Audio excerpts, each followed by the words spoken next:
Eyes down for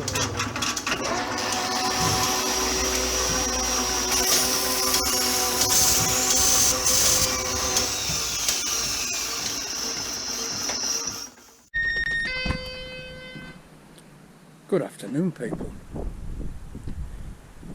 I've got my car back and it's beautifully fixed. Look at that. Isn't that a nice job? All washed and polished, tracking set, even the tyre wall's blacked. What a lovely job, eh? I've got to fix that. Get some rust treatment on there because it's the only spot on the car. Right, so what have I been doing? Well, Monday was taken up going to collect that, realising that the oil cap had come off, the oil filler cap had come off, searching everywhere for it and not being able to find it. I thought it might have dropped into the engine and be on the under tray somewhere, but it wasn't. I can't find it anywhere. So there's a new one on the way, but other than that it's beautiful, it drives perfect. So I've made a bodged up fuel cap for now. So in here, shiny parts. Shiny parts. So these have hardened off sufficiently to put them back on. So what I've been involved in this morning, it's now about 2:30 I think. What I've been involved in this morning is generally tidying up and sweeping up all the dust and the crap. As you can see, we've got a big pile there, but everything's come out really well, and I reckon that the best way to get rid of all these parts is to put them back on the tractor, because they're all finished now and they're ready to go back on. So that is what I'm going to do next when I've finished tidying up. Right, so before I actually assemble it all and put the bonnet on, I'm going to put the front cowl on so it doesn't get scratched, and then I'm going to put the wiring on. So next job will be sorting out this wiring harness and sorting out the charging. I had about an hour left over yesterday, so in my spare hour I got some micrometers cleaned up and painted, which I've had in a box for ages, which have just been wanted doing. They were just a bit grubby and a bit rusty and ready for a coat of paint. So that's some Oran Wrights, and these two are Ambrose Shardlows of Sheffield. All good micrometers come from Sheffield. So that's some Oran Wrights. So we've got a 1 to 2, a 2 to 3, and I think it's a 3 to 4.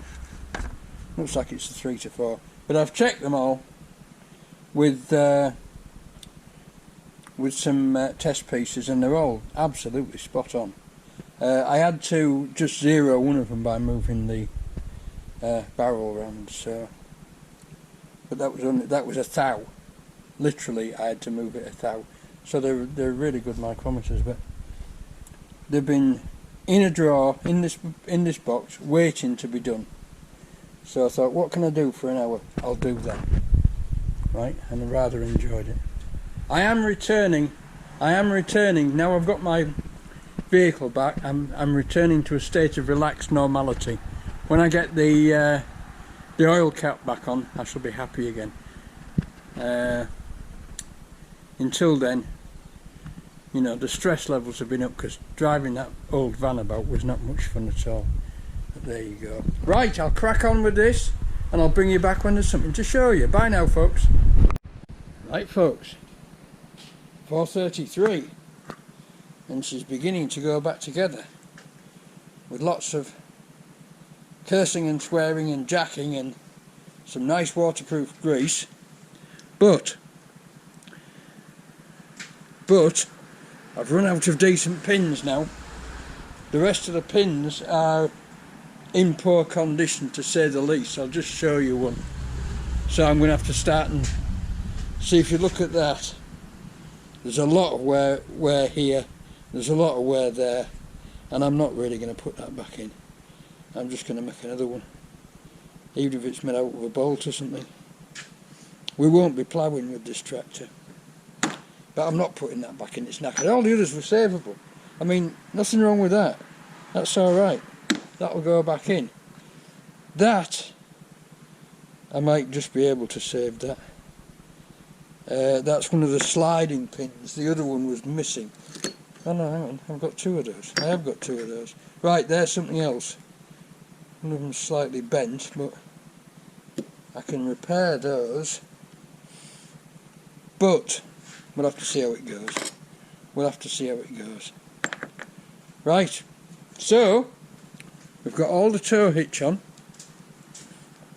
We've got the pivot bolt in. Everything's been lightly greased with waterproof grease. So we're going well. Next job is to put those two on.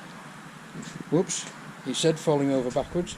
Put those two on and get the rest of the 3-point linkage together. But in order to do that, I need to put the adjusting box on to there with a long pin. And then those two will need pins that go onto there. So I fear some pins coming on, so some more lathe work. That's going to, and that fits over there like that. So that somehow or other, yes, there like that. So that's going to look well. That was held on by 2 bolts because this casting was on upside down. That bolt hole was at the bottom, which was weird, but there you go. And then I've got to bite the bullet and buy some oil, because I still haven't bought any oil yet, because mainly everybody argues about what sort of oil you should use, and then the tractor guys say you can put any bloody oil in the back end because they're as strong as they said. They'll take 500 brake horsepower. And this is, I think it's about 50, somewhere between 40 and 60, but there you go. But this back end is the one that the tractor racers use, so there you go, the Fordson Major back end, because it's bulletproof. So I need to get some oil. So what I'm going to do is, in the next few days, I'm going to have a pop down to Scruton's at Foxholes and see what they recommend and see what they've got. The back end, I think, is pretty much okay because it's all bearings, but the gearbox has got bronze, phosphor bronze brushes in it, which means you mustn't use modern additives in it because they do actually attack the phosphor bronze. So I'll have to be careful with the oil for the gearbox, and I would like to put the same oil in the gearbox as I put in the back end, because that way I've only got one to buy. But there you are, that's for tomorrow. It's 4:30 and it's time to call it a day. I think I'll spend the rest of the day finding some bits of round bar to make pins out of. So that's it for Tuesday, and I'll see you all on the morrow. I moved my car down there because I was blowing all the dust out of the workshop. The workshop is a lot nicer. I've blown all the shelves down and got all the dust and crap out of the place. It's going to be great. See you all tomorrow, guys. Bye now. Good afternoon, folks. Wednesday. And I came here this morning. I was here before 11 o'clock. And then I got disturbed and had to go out. So I'm back again. All I managed to get done was those 2 check chains on, which I shall need to get some heavy wire and mouse those so that they can't come unscrewed. But we're building up towards getting the 3-point back together, and now I'm going to make, I started to clear so I could get to the lathe, and now I'm going to make this pin.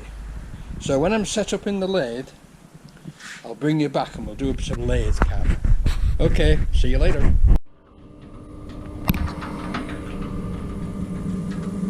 Okay folks, it's lathe cam. Let's see if I've got a red dot. Yes, I've got a red dot. So, right, I've just come to a conclusion with this lathe. When you're turning off a diameter like this, right, whatever you set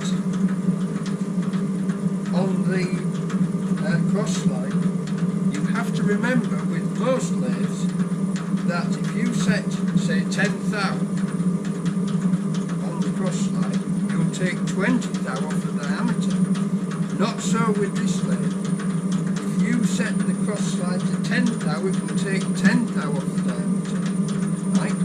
I've been working away at this and thinking, this is not going down as fast as it should. I've just taken 10 thou, a 10 thou cut, and that's 20 thou off the diameter. But it isn't on this machine. This machine is set up so that if you set 10 thou cut, you take 10 thou off the diameter, which is, I suppose it's a bit more, well, I don't know if it's more unusual or not. It seems to be that on older machines, it was like that. 10 thou on the cross slide was 10 thou off the diameter.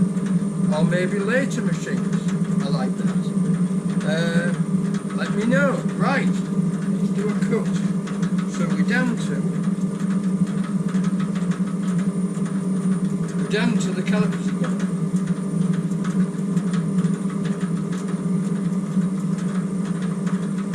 Right. We're going to set some bleachers.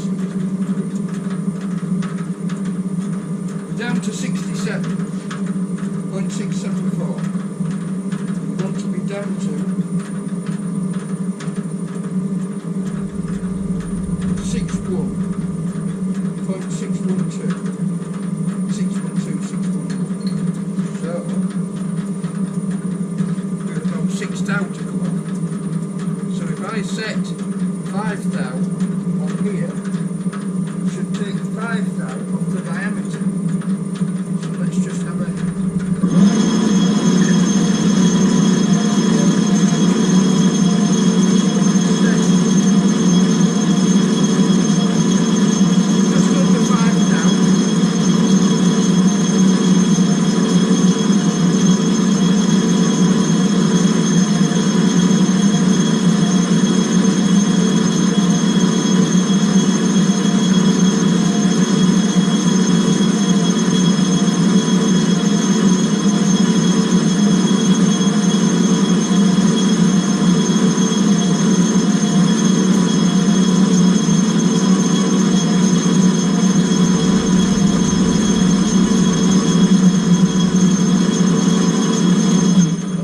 I stopped short at the end and wind the last bit like that. No, so let's see what we're at now.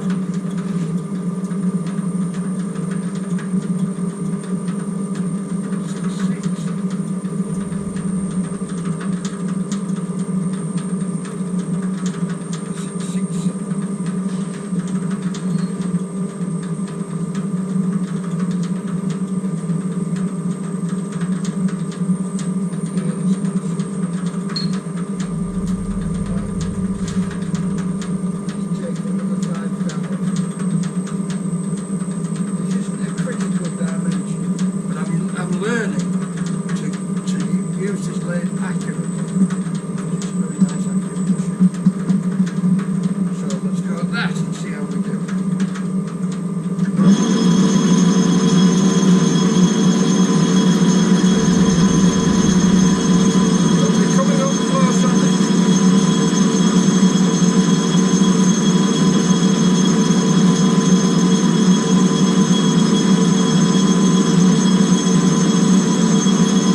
recording again? Oh yes we are, lovely. Right, that's it, it's on. I should have checked this a bit more carefully, because in this link here there's only that bit and that bit that are actually bearings, and the rest is just open, and yet I can't see any bush in there. Is there a bush in there? No, there isn't. No, it's plain iron. If it was critical, which way?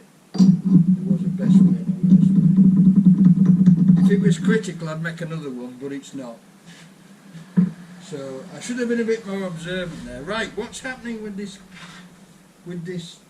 dial is still a bit confusing, because it seems to me that each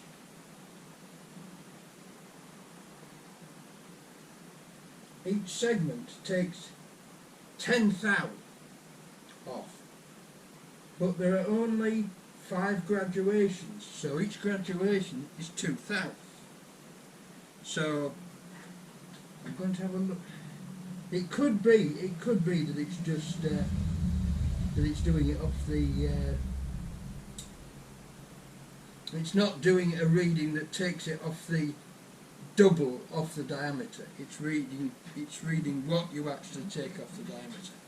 Anyway, there it is, rough but good. So that's my pin. What I'll now need to do is make a little cap for the end of it, weld it on and turn it up to match. So I'll crack on with that now. Bring you back later. It's a good job I did take a bit too much off it, because it's exactly the right size to fit in here. It only just fits in there. Like that. Perfect. And there it is. Cap welded on and hole drilled to the end for the split pin. Job's a good one. I can carry on reassembling. Right, and I shall. Bring you back in a minute. There we are, folks. Wednesday's done. We've got all these back together. We've got a new pin in there. We've got the old pin in there. We've got these pins in. Have I put that one in the wrong way around? No, it just wants to be like that. Right? So we're ready to fit the lower arms. But the lower arms I've got to rivet 2 brackets on. So I'm going to make some rivets tomorrow and rivet 2 brackets onto those little 2 holes in the end there, on either side, and that's for the check chain, which goes across here, which has a dog clip on it, so that the arms don't swing all over the place when you aren't using them. So there we are. They slide up and down lovely, as is my usual want. I've got the whole thing covered in waterproof grease, which is good. And there we are. So I'll see you all tomorrow for Thursday's fun and games. Bye now. People, it's a stunningly warm 30 Thursday afternoon, not 30 anything, Thursday afternoon. I'm waffling, and there it is. There it is. I just have to make a check chain for in between here now, and that's the back end finished. I popped down to Scruton's, my local agri engineer, for a couple of spring pins, and there it is, all back together with its pins in and everything. And then I priced up the oil for the back end and the gearbox, and believe it or not, the oil's going to be about 250 quid. But there you go, that's what it costs. Right, I got once again sidetracked today to go and borrow frozen meat down the field for Angela's dogs. They're both better, but Keith still isn't right. He still needs more rest and nutrition. He's getting there, but he's not up to wheelbarrowing yet. It's as much as he can do to walk down the field, I think. But there you go. Right, so that is our back endo together. So as I say, I just need to make this check chain that goes between there and there, and rivet the brackets on, and that's it. So I'm going to crack on with that now. Oh, oh yes, it came. The new top came. It's slightly different. That fits into there with a clamp on it, and that fits onto there with a clamp on it. So I assume you put a Jubilee clip on there, and when you want to lift the lid, you just pull the top off, not the pipe as well. But I shall experiment with that when I get the bonnet on. But it's got an odd little slot in it just round there. You see that? What that does I don't know, because it's not on the early ones, but who cares? Right, it must be part of the aerodynamic system. So there you go. Right, onward. I'll bring you back when I've done some more. Bye now. There we go, folks. It's Thursday. It's 5 o'clock. I've just made the made up the missing bracket, albeit slightly larger, but that doesn't matter. I'm not going to cut that bit down. It doesn't really need it. These are the brackets that fit on the back arms there. They fit on here, and they have the check chain on them, which I have to get. I'm going to get some. I'm not prattling about with that. I'm just going to get some new galvanised check chain and a dog clip. So there we are, pair of brackets, one new one and one reconditioned old one, ready to go on tomorrow. Right, see you all tomorrow for Friday's fun and games. The lights are going out all over Langtoft. Bye now. Morning people. I present to you the missing oil can rig, which has worked very well right up until today. Excuse me. Right up until today when the replacement oil cap arrived. So I'm now going to remove this and see if the replacement oil cap fits. Won't that be good? Unfortunately, I have to take this off to get that off to get this off. So I shall do that and I'll bring you back. Bye now. Success. It fits. There you go. Unfortunately, I don't want to drill into it to put a little string on it. So I'll have to just keep myself in check and make sure that I don't ever not put it back on properly again. There we go. Job done. Back to normal. Thank God for that. Bye now. Right folks, the car's back together. The oil cap's fitted. I've dipped the oil and it's fine. So my little ruse with the polythene bag worked, even though it did make a lot of noise. Just one thing, a little note here. I bought that cap off carparts.co.uk, or at least I think it was called Carparts, but it was a .co.uk address. But the part wasn't in the UK, the part came from Germany, and it took exactly a week to get here. I ordered it on the Friday and it's just arrived this morning. Right, so when you are buying stuff like that, try to make sure that if you think you're buying it from a UK company, that you are buying it from a UK company, because if it has to come from Europe, it'll take bloody ages. Right? We order things from Amazon, they arrive the next morning. You know, we're getting this overnight delivery now. So why does it take 7 days for something to come from Germany? Well, it's because the customs is all fouled up, because the Europeans are being bloody awkward because we've left the EU. Right, now all I'm saying is, if you want it quick, make sure it's in stock in Britain, you know, and don't fall for the .co.uk, because the warehouse might be in Germany. Alright then, bring you back in a minute when I've got something done. All this is now finished and together. I've just painted the two brackets that go on here for the check chain that keep these two held together like that when you're driving with no equipment on.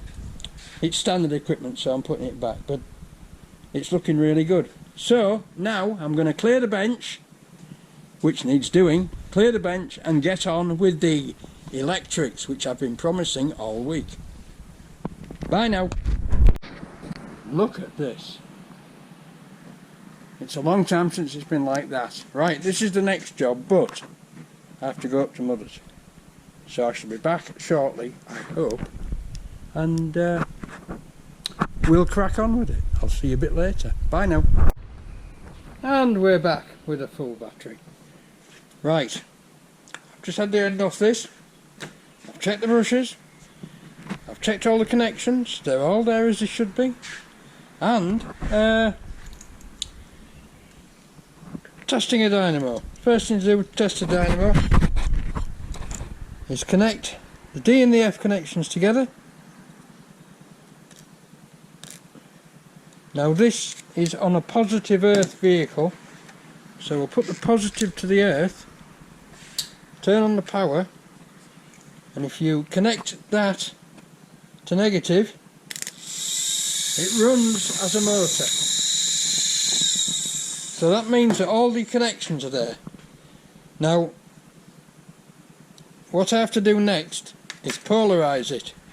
To polarize a dynamo, you usually do it in situ. You have whichever side of the tractor is the earth side, usually the positive on a dynamo, but always the negative with an alternator. But to polarize a dynamo, that's the chassis connection, this is the effectively the other. So you pop the wire on there, hold it on for a second, and you look for that big blue spark like that. And once you've done that,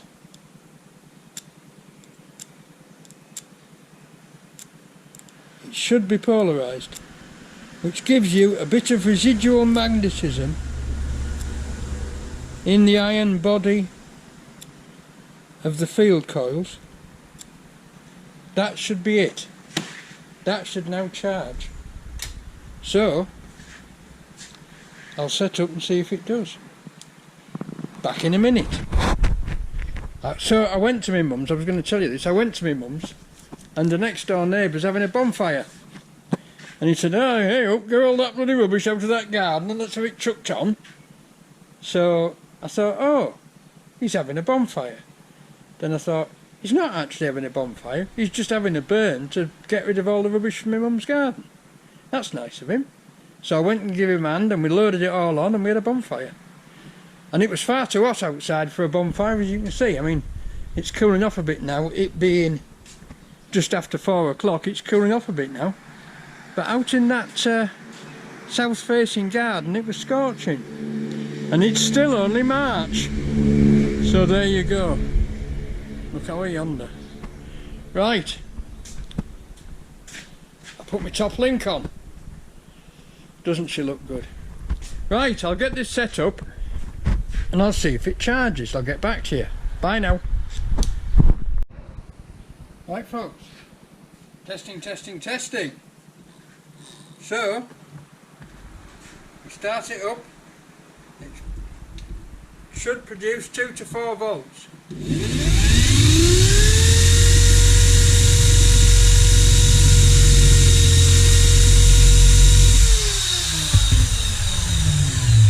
And that was a good solid 3 volts.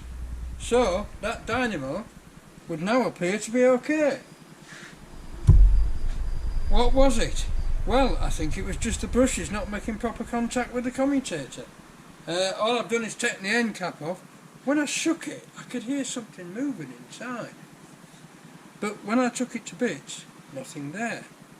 So I've put the, I've cleaned the com, which was brand new of course. Took the brushes out, checked all the connections, put it all back together again, and now it's working. So